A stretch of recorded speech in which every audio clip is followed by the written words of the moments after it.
สินหลายตาหมกสินบูฮานของลาวที่มีต้นกำเนิดมาจากแขวงหัวพัน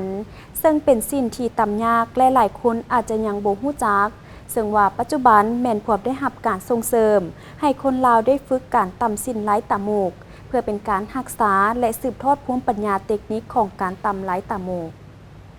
ท่านนางแสงมณีวงศรีประสมผู้จัดการศูนย์พัฒนาสีมือแห่งงานและจัดหางานห้วยหงได้ให้สัมภาษณ์ต่อทีมงานข่าวของพวกเขา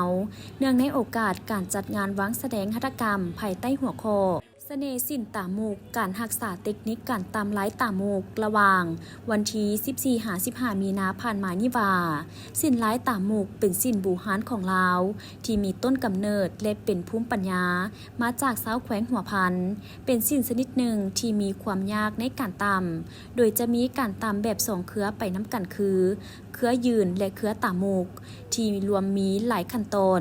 ก่อนจะได้สินออกมาแม้ใช้เวลาดนดังนั้นจึงเฮ็ดให้สินหลายตามูกมีราคาที่ดีในการจำหน่ายและปัจจุบันทั้งศูนย์พัฒนาสีมือแห่งงานและจัดหางานห้วยหงบ้านห้วยหงเมืองจันทบุรีนครหลวงจันทร์แม้นได้รับทุนจากสวิสฟันเพื่อนำมาจัดฝึกอบรมให้คนลาวโดยเฉพาะแม่หญิงลาวได้พัฒนาสีมือแห่งงานก็คือเทคนิคการตำสินหลายตามูกปัจจุบันจัดฝึกอบรมสร้างทักษะอาชีพและจัดการแข่งขันการตำหลายตามูกให้กับประชาชนไปแล้ว2 ครั้งก่อนจะนำมาสู่งานวางแสดงข้างทำอิฐและหยาผ่านมานี่สินตามุกหันแมนสินโบราณที่กำเนิดแมนมาจากสำเหนือเนาะแล้วก็สินตามุกจะเป็นการตำที่ยากเพราะว่ามันจะมีสองเครือไปนำกันมีเครือยืนแล้วก็เครือตามุกที่อยู่นำการตำแมนจะมีทั้งมัดมีโจกดอกแล้วก็ยกมุกแล้วก็เฮ็ดต่างๆเนาะหลายเทคนิคนำกันในพื้นเดียวจังสั้นตามุกจังว่าเป็นสิ่งที่ว่าใช้เวลาหลายใช้เวลาก็เกี่ยมก่อนตำก็จะเป็นประมาณ2 อาทิตย์หรือ3 อาทิตย์จังค่อยสามารถตำผืนหนึ่งได้แล้วผืนหนึ่งก็ใช้เวลาดนเนาะจะเป็นเดือนจะค่อยได้ผืนหนึ่งตามุกหั่นเขาจะเว้าได้ว่ามีฮอด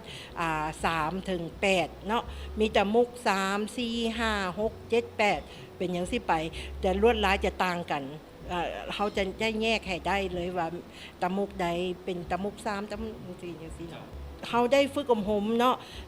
ตามุกพวกสมณกรที่มาก็เว้าได้คือกันว่าเจ้าว่าโอ้ดีใจได้มาเฮียนตำตามุกตะกี้ก็เจ้าเคยตำแต่แบบผ่าพันคอบ่ไม่ยังบ่เดี๋ยวที่ว่าราคาบ่สูงมาเฮียนตำตามุกแล้วกลับบ้านเมื่อตำละได้ราคาแพงขึ้นเนาะเดี๋ยวซอยกับเจ้าสมณกรผู้ใดมาก็ภูมิใจหลายที่ได้มาเฮียนเพราะว่าในเฮียนสิ่งใหม่ๆแล้วก็มีราคามูลค่าเพิ่มขึ้นหลายปัจจุบันสินหลายตาโมกแม่นยังคงจัดวางแสดงและมีการตามอยู่ที่ศูนย์พัฒนาสีมือแห่งงานและจัดหางานห้วยหงเมืองจันทบุรีนครหลวงจันทร์ถ้าหากท่านใดอยากจะเดินทางไปชมหรือศึกษาเรียนรู้เกี่ยวกับเทคนิคการตำสินหลายตาโมกในขั้นตอนต่างๆหรืออยากจะได้มานุ่งแม่นสามารถไปเบิ่งอยู่สถานที่ดังกล่าวได้